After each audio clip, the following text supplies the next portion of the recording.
Welcome back to another episode of GAMER-0, where we spread that gaming truth like a virus. So this episode is really, a response to Poker 360's response to my episode 66. And I have to applaud you, Poker 360, for, doing a response video. I commend you for that. And I see your points. I took down notes because I want to make sure I'm on point. When I bring up, my returns to each one of your points. And when I said I'll shut people down, I meant that in a jovial fashion, but the point still stands. These are things that are factual, and they're really not open for debate. And maybe I don't think I may have explained myself as crystal clear. There is a time limit, and I'm not going to make two separate edited vids to go into detail. But so this will do pretty much a good cover for that. First thing I want to get out of the way, throughout your video, I did notice that you kept mentioning Sony's launch and Sony's launch price for the PlayStation 3 several times. Not really sure why that's relevant, because you keep tying it in as the PSN and free online was tied into the launch advertisement. Well, the price has gone down dramatically. You guys paid $499, $599 for your consoles. I paid $1,500. So the price thing isn't such a concern for me. I know for the average consumer it is. I have a little bit extra disposable income, so that wasn't the thing. But I don't know why we're talking about launch price versus now, considering people are still buying consoles more now, so drastically more now on a daily basis than there were back then when the PS3 launched. So there was really no relevancy to connect that sales pitch from 4 years ago to the sales pitch of now. And plus there's so many more things to the sales pitch other than free online, Blu-ray, gaming, just a sound hardware architecture. I mean, there's tons of other little nuances to it. The lineage, the exclusive. There's tons of other reasons why people went into a PlayStation 3. Plus, the Blu-ray players when the PS3 came out were running for about $1,000. So for $500 to $600 was a drastic savings. Plus, you got all these other features. So it was by far the most advanced and cost-effective purchase. So keep toting the price is really, you're actually defeating your own argument, because you're ignoring the side of, if you're looking at it from the hardware perspective, you were getting typically a $400 to $500 savings if you wanted a Blu-ray player. If you wanted a Blu-ray player in a game, a console maker, say you would have bought a 360 and you want a Blu-ray player, you're paying between you're really looking at $1,400 if you didn't just get a PlayStation 3. So that whole argument of bringing the PSN and free online as an argument for launch, well, yeah, it was an argument for launch. It was a feature, but it's still a feature today, and the price is different. So I don't really see a validity to that statement, considering it holds no bearings onto this argument. You see where I'm going with this? So I want to get into some of your points. You started off by saying that consumers and journalists needed answers. Well, there's a thing that's going on in the industry, and being a journalist and covering tons of the information, I read hundreds, thousands of articles monthly, if not, I know hundreds of articles weekly, thousands monthly probably. And the thing is that a lot of journalists and consumers have this entitled mentality. They feel that they deserve everything that's given to them, whether they actually earned it or not, whether they purchased it and deserve that feature or not. So when a journalist says they demand an answer, you don't get to then cherry pick what answers you want to listen to or not. An answer is an answer. Whether you want to hear that answer doesn't mean it's not an answer. And that's part of the problem with what happened is people completely ignored, and you as well, Poker 360, either ignored or did not follow up that Sony did actually give several statements about what they believe was wrong prior to their announcement this past Sunday. They did go into, they believed originally that this could have been an issue with the earthquake in Japan. They believed at another point that once they've excluded the earthquake, they thought that maybe they had a glitch in their network. I mean, there was a few things, and that's one of the things that journalists completely ignored those answers, because they weren't that wasn't the answer they wanted. They wanted something juicy to write about, something that they could potentially blame Sony on.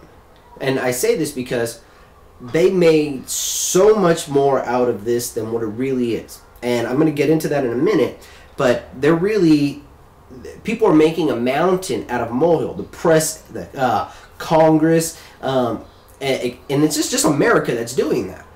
Other countries aren't flipping their wig like America, and that's just because the American media likes to hang on to anything negative and anything with a very negative cognitive push on it. Anything that they can push in the media that has juiciness, because that sells. Negativity sells, and it sells really well. So going after a billion-dollar company like Sony and a negative thing in the headlines, you're great. Just like the original launch price of the PS3, when there was quite a while where there was no exclusives. Sony was getting bashed for that. Now the only thing that the media has been able to hang on to was cross-game chat, and that's so trivial. It's such a gamer-centric type of feature. They don't really have anything. I mean, they've been quabbling over that and the impact that PlayStation Move had, which is debatable if you're looking at what target the audience is going after. So that's where I was going with that. You also say that they didn't give clear answer whether credit card information was given out. Well, first off, nothing was given out. It was hacked. They did show a diagram of how it was hacked, or a rough explanation. The thing about that is one, the information was kept in a separate place, on a separate table, encrypted. What they don't know, and no one could actually know this, is if they did somehow manage to hack through the encryption, which would be rather impressive. And that's why they don't know if they just downloaded the whole encrypted file and then, try to break open the encryption on their end outside of Sony's servers. So, I mean, they can't really say that, but with everything they know is that it hasn't, from their end, they can't see that it was cracked, the encryption was cracked. So, not just saying, okay, yeah, we're 100% sure, because you don't know what the hacker's done. They know from what they can see, it hasn't been cracked. So, that being said, they still want consumers to be smart and, protect themselves if you feel that you can't trust in Sony. So, I just had to put that out there. I already touched on the $1,500 price. You say that you're a PlayStation Plus member, and I have to, commend you for that, because that is a big thing to, make that purchase. I also am a PlayStation Plus member, and I'm also subscribing to DCUO. So, yes, it sucks that it's out, but it's not that big of a deal. I have a stellar lineup of exclusives and multi-platform games that have single-player portions that I can play. So, yeah, it sucks, but I can still play all those games, and I have been. So, I mean, it's not as big of a deal as people make it out to be. You go on to say PSN is free, and, I have to say, you don't like the features that Sony is offering as, like, an apology type of thing, saying, here you go. The thing is what would you have them give you? Because first off, it's free. You shouldn't get shit other than an apology. I'm just saying, consumers and people making a big deal about what the hell Sony's giving. You say it's an advertisement, but if you didn't have PSN and they give it to you for a month, whether you keep it or subscribe or whatever, that's to do with whatever you want. And maybe you were on the fence about buying it, subscribing into it, and they give it to you for a month for free. Now that it's been out for several months, you might actually enjoy it. but you're not entitled to anything. And this is a whole thing going back to journalists and to consumers, is that they feel entitled. Sony doesn't have to give you jack shit other than refunds if anything did happen to your credit card, or and an apology. That's it. I mean, and go after and prosecute the individuals involved with the hack, with stealing your credit, stealing with your personal information. So, and this just lends to the whole entitlement mentality that I keep speaking about. So, you say that you didn't hear about the PSN hack and that you shouldn't have had to look. Well, I'm gonna have to call BS, and I know you're kind of either one, you are not a consumer of games, and like a lot, so you're not following the forums. So this is one plausibility. You don't follow this stuff, and you don't really know the news. Or two, and that one's really, really, really, really hard to believe, mainly because even if you're not, there is the whole, I don't know, the mainstream press, which had publicized Anonymous's comments and videos. They're on YouTube. They're all over the place. Mainstream media was putting it out there. So to say that you didn't know and you had no clue what was going on, I'm going to say that's bull. I mean, that's bull when I know the average mainstream consumer who has no idea what's going on with Sony, that has no ideas about video games, is coming up to me and saying, hey, do you hear about what's going on with Sony? Because they know I'm a gamer. Where the average person knows about this, and you're telling me, you, a gamer who owns all 3 platforms, and I can see in the background that you have tons of games, you should know. And to say that you're relying on PSN to tell you, I mean, come on now, what kind of argument is that? Everyone knows that PSN doesn't tell you when there's an issue with PSN. It's all over the news. It's all over the gaming websites. It's Sony, you want an email from them, but they actually did send an email. They did make statements. I have a lot of trouble believing that you just found out about it a day or two ago, from when I put up these videos and stuff. So it was everywhere, absolutely everywhere. You couldn't turn anywhere on the news, on the gaming sites, talk to gaming friends, and not know that this was going on. So I'm gonna have to say you're full of it. And you're trying to sell something that's not. It's not tangible. Being a gamer, especially one who's on my side on my channels of all channels. So I will say this: you did make a point to be crystal clear that you made a preference, and I commend you for this, of you choosing Microsoft as your console of choice. You own all 3, which is commendable, but you made a point to make that very clear, that is where you game, that is where you buy your games specifically, that is where you game online, which means it rings a little true with your return comments about you feeling like I'm attacking Sony. I was attacking Microsoft when I was just simply using Microsoft as an example. I could do the same for Wii. But you retort back with me just simply attacking Microsoft. And you try to play the point of perspective that I'm doing the same that everyone else is. The thing is this whole generation of gaming has been an attack on Sony the whole way through. Every single step Sony makes, every journalist is out there, and the mainstream media is super ignorant, and they do the same thing because they don't know any better, so they follow the rest of the sheep, and they all go bad in line. And the thing is no one talks about that. And even you, I have some points where you blow off Microsoft's specific huge issues like they're nothing, which shows more than just a general preference. It shows an acceptability to certain things, that you are branded, whether you want to openly admit it or not. You are branded, because these things are an issue for a gamer. A gamer would have an issue with it, but someone who's been branded by that console manufacturer doesn't see them as issues. And you do the same thing, and I have to call you out on them when I get to those points. So you go on and you make a point about how they kind of give away the information. So I wanted to get back into that and just let you know, every company that has open or closed networks that the public can access from any means through third-party devices gets hacked.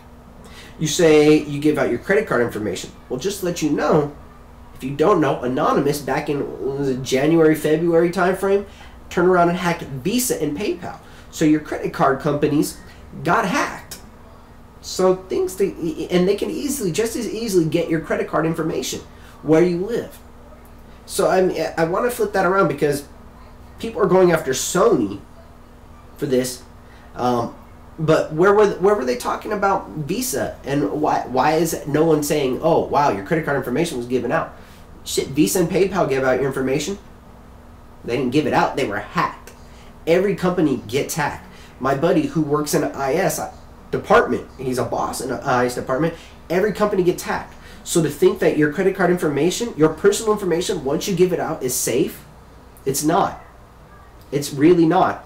And for you take a leap of faith that it will never happen, but you always open yourself up for that risk. So I want to also go to that. But the credit card companies have openly come out and said no credit information or no transactions have been happening that have been related, that they can even deem related to the PSN issue. So that right there automatically null and voids the whole give out your credit card information. So we already know that's eliminated. The other part you touch on is giving out your personal information's out there. Well, every bit of information now since we know the credit card part is out, you talk about your personal information, your email address, with the exception of your passwords. People can actually find all this information out on the web. It is public information. Whether you know it or not, anyone can find out where you live.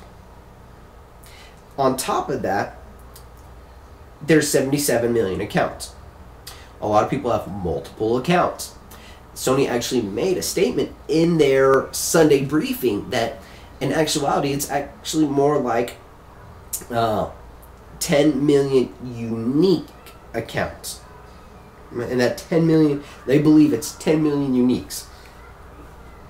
So out of the 50 million PlayStation 3s, roughly around 10 million of them have credit cards on file. And they just create multiple accounts. So it's only really 10 million people. So I know people are making this, they're using the 77 million, but it's only 10 million people. That's what it really boils down to. And on top of that, so if you're the hacker, you dump 77 million accounts, you now have to sift through 77 million entries. And we don't know what kind of entries these look like. If it's a table and it's just one line with multiple columns, you're looking at not 77 million, you're looking at, depending on the setup of that table, you're looking at possibly hundreds and hundreds of millions of rows of entry and however many columns of data. So this is a monster file. To see where I'm going with this, hackers, when they steal your information, they know they have a limited time before they get caught.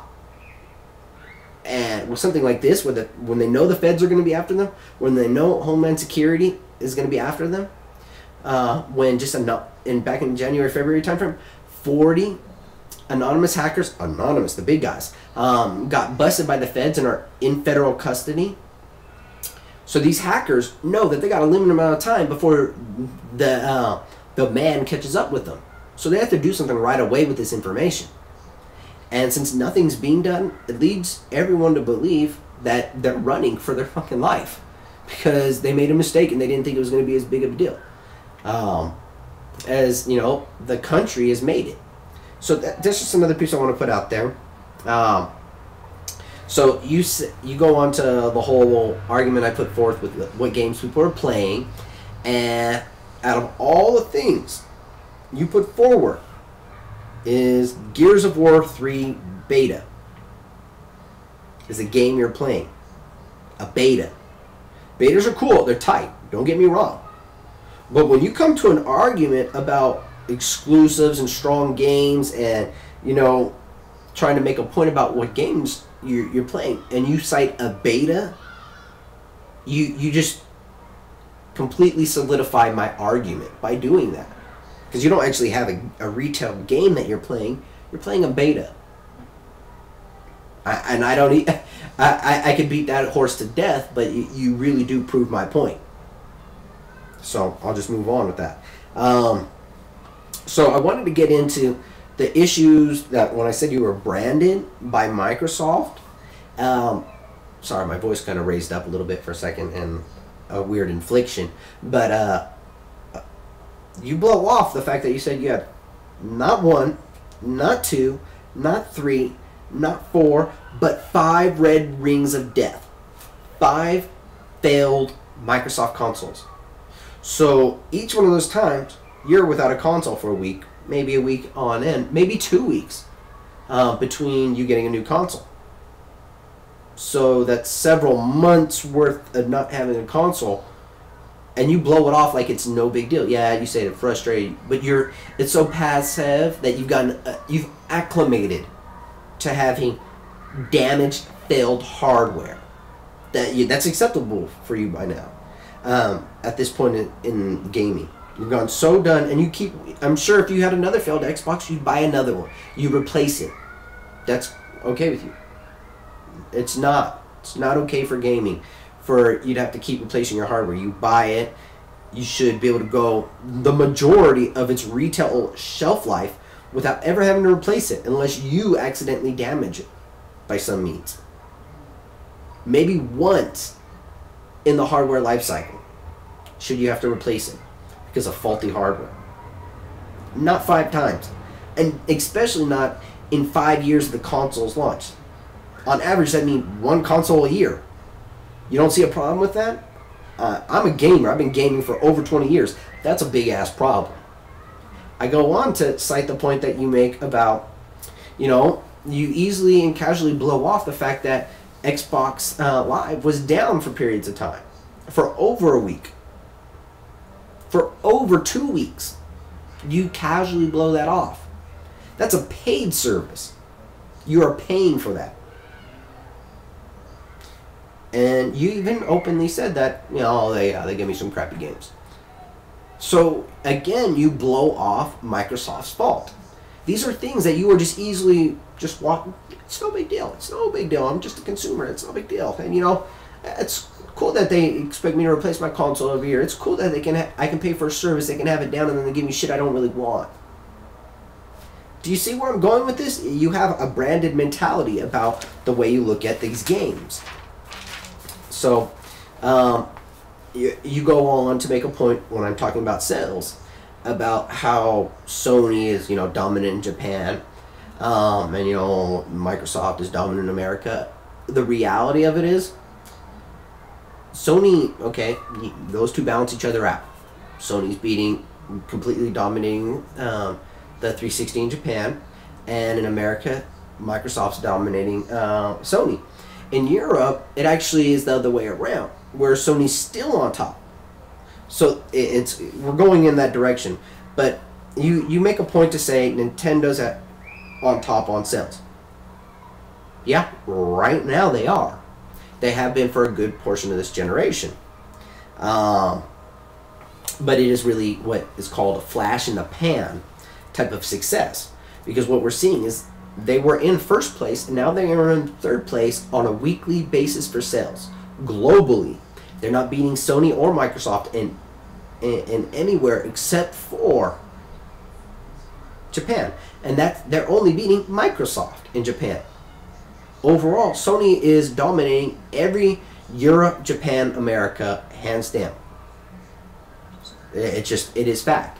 And you look at Nintendo, where they're going at, they've been doing decent sales, but it's been fading faster and faster and faster.